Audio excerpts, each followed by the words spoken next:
selama ini sudah didorong oleh pusat, kita berulang-ulang mendapat kegiatan.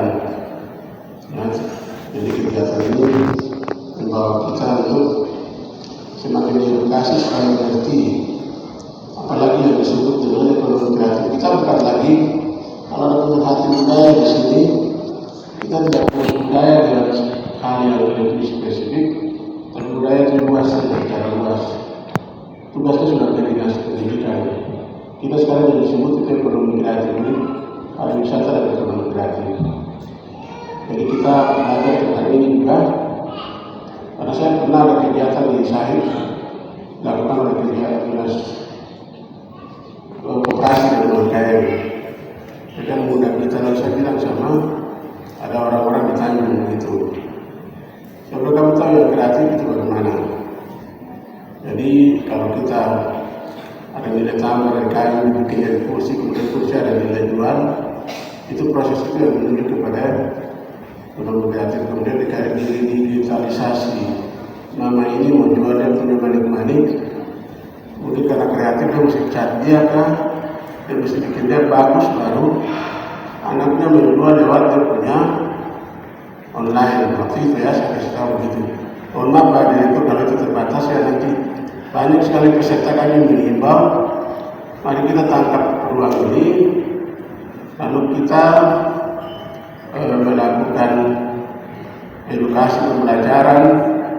Jangan malu-malu, karena malu itu nanti kita tidak dapat apa-apa ya, ilmu itu mahal. Jadi mari Bapak Ibu sudah banyak jual kue, sudah punya jual beberapa kuliner yang bagus-bagus, yaitu di bagaimana ekonomi kreatif ini. Dari tempat ini juga saya minta maaf kalau kami dari dinas belum terlalu maksimal, karena kalau bilang tadi budaya sudah pindah ke pendidikan, ini juga bersentuhan dengan dinas perindustrian, ya, dan kreatif itu, ya kita ya tinggal berkoordinasi sebenarnya. Tapi ya ini bahasa makanan yang paling mahal ini sudah kis itu koordinasi, simplifikasi dan apa begitulah. Jadi itu paling mahal di birokrasi. Ada ego sektoral gitu kan. Perkembangan kemajuan teknologi. Sekarang ini kalau di Kota Sorong kan sudah mulai. Dulu Bapak Ibu mesti siapkan warungnya, siap tempat. Sekarang banyak sudah tidak perlu lagi pakai online saja. Produknya dimasukin di handphone, di Facebook atau di Instagram atau Twitter atau ini tidak perlu lagi punya kios, tidak perlu lagi punya itu, banyak yang produk-produk sudah melalui online. Lama-lama nanti tidak laku lagi tuh kios-kios, orang pakai online sampai mana. Ini kan kita lihat kemarin ada sudah masuk Grab, ini ada Grab ya, Ojek ada, Maxi. Nanti mereka, saya mau beli makanan, tinggal pesan mereka beli barang sampai ke rumah. Mau jual sesuatu kan, bungkusnya mesti rapi, bagus, warnanya juga harus menyolok supaya orang tertarik untuk beli. Ini tujuan kami dari DPR dan Kementerian melakukan hal ini supaya menyadari ibu-ibu dan bapak-bapak pasti lebih pintar, tapi kan mungkin dengan adanya narasumber ini bisa memberikan tambahan sedikit ilmu-ilmu yang itu bagaimana bisa lebih kreatif. Banyak hal-hal yang kalau kita lihat kan ada bikin noken, ada bikin kantong-kantong macam dari orang Mui punya beda, orang Niprat punya beda. Ini kan ciri khas sendiri, orang Wamena punya juga beda, orang Jawa Timur juga punya, tasnya juga ada. Kalau Jawa Timur terkenal dengan ikan apa? Tanpa tulang lunak. Kalau kita masuk bandara, ada satu tempat semua produk UMKM Jawa Timur itu di Belanda itu lengkap, segala macam. Kuliner semua dijual untuk oleh-oleh. Sorong ini mesti ada sesuatu nanti ke depan. Maksud kami ini supaya ada kerja kolaborasi nanti dengan kementerian dan kota Sorong atau provinsi harus ada pusat kuliner supaya orang datang juga bawa pulang oleh-oleh. Yang saya lihat orang pulang dari Sorong ini yang ditenteng cuma apa? Abon dulu. Sampai teman saya orang di Jakarta, Bet, kalau kamu ini tolong bawa oleh-oleh abon dulu, katanya enak. Nah, saya mau nanti ke depan bukan abon dulu saja, ada yang ibu-ibu punya apa yang bisa dijual juga. Jadi bisa macam-macam. Kalau di Semarang ada apa tuh? Bandeng juga ya? Bukan, Bingko Babat. Bingko Babat. Iya kan? Itu kan dari kasbi tuh, dari ubi. Dekat. Itu kan di sini harus ada banyak yang kita tujuannya itu. Memang tidak bisa satu kali bintang itu semua bisa itu. Nanti kan mungkin kementerian, DPR dengan pemerintah daerah.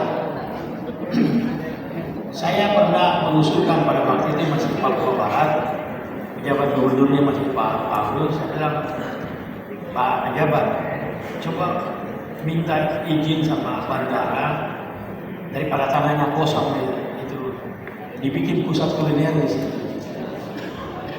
supaya menjual hasil-hasil produk-produk dari UMKM.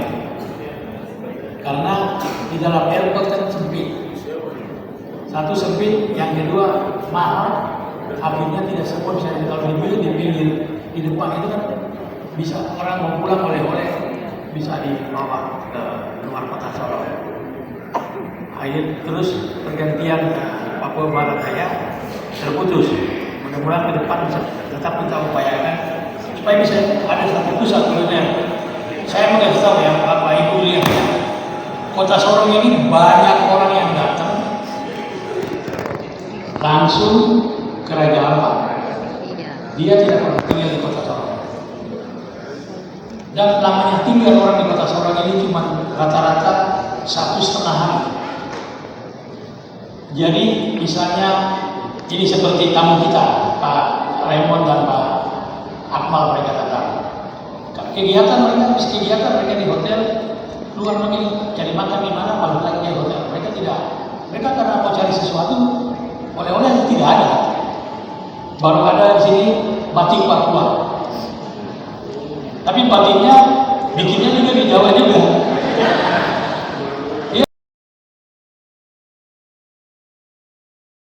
Bagian besar kita sering dengan UMKM.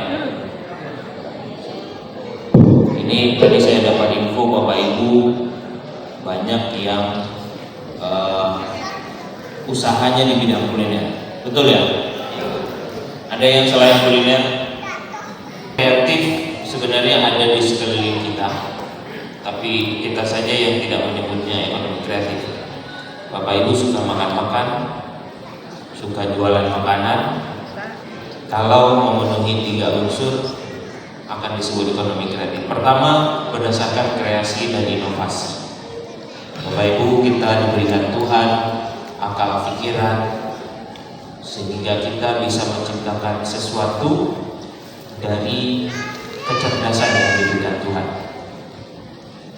Itu yang disebut kreativitas, inovasi. Kita membuat sesuatu. Ibu-ibu mungkin dalam memasak, tentu setiap kali masak pasti ada coba-cobanya. Betul tidak Ibu? Betul ya. Hari ini kurang garam, besok kurang asin, sama ya. Asin. Besok kurang cabai karena cabai mahal. Ya, setiap kali melakukan proses masak pasti ibu-ibu selalu berinovasi.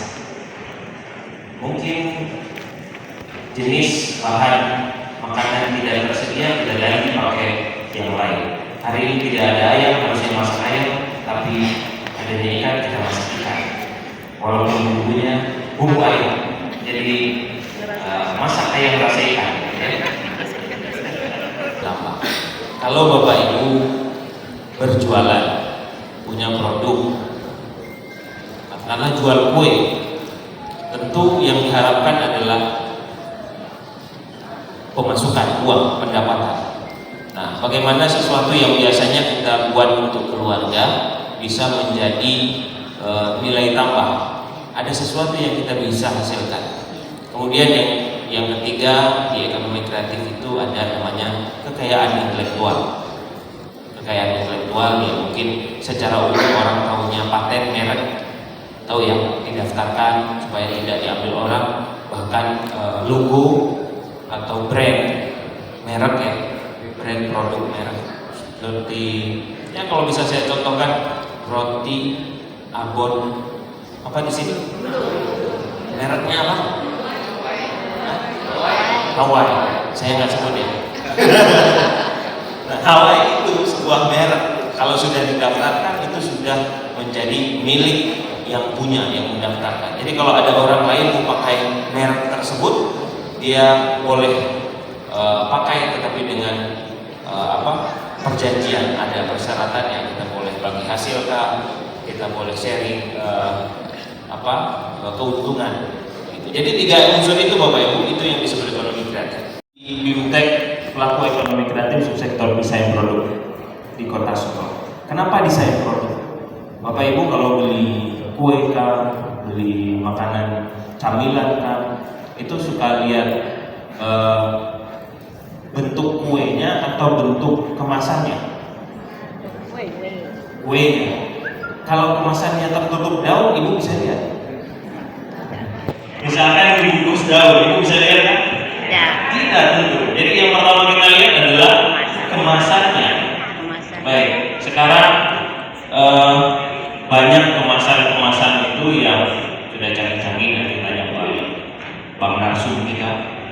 Nah, nanti beliau akan bercerita dan kita bisa tanya jawab. Nah, selain dari kemasan, karena yang pertama dilihat adalah kemasan. Kalau kemasan menarik, mau beli tidak? Beli. Kalau kemasan menarik, isinya kita nggak tahu, ternyata rasanya tidak sesuai apa yang kita harapkan, kita sudah beli atau tetap kita beli toh? Karena kita sudah lihat kemasannya bagus. Tapi ada produk-produk yang memang khusus dibuat, didesain ya memang untuk produk itu. Kemarin saya dapat pengetahuan sedikit dari presentasi, wah ternyata ada peserta paling kecil yang hari ini. Kementerian Pariwisata dengan Komisi 10 DPR RI, dalam hal ini Bapak Robert Joseph Kardinal. Terima kasih Bapak atas dukungan selama ini, karena Bapak Joseph Robert Kardinal ini sudah sangat lama mendorong pariwisata dan ekonomi kreatif selama beliau berkarir di legislatif, jadi di Senayan.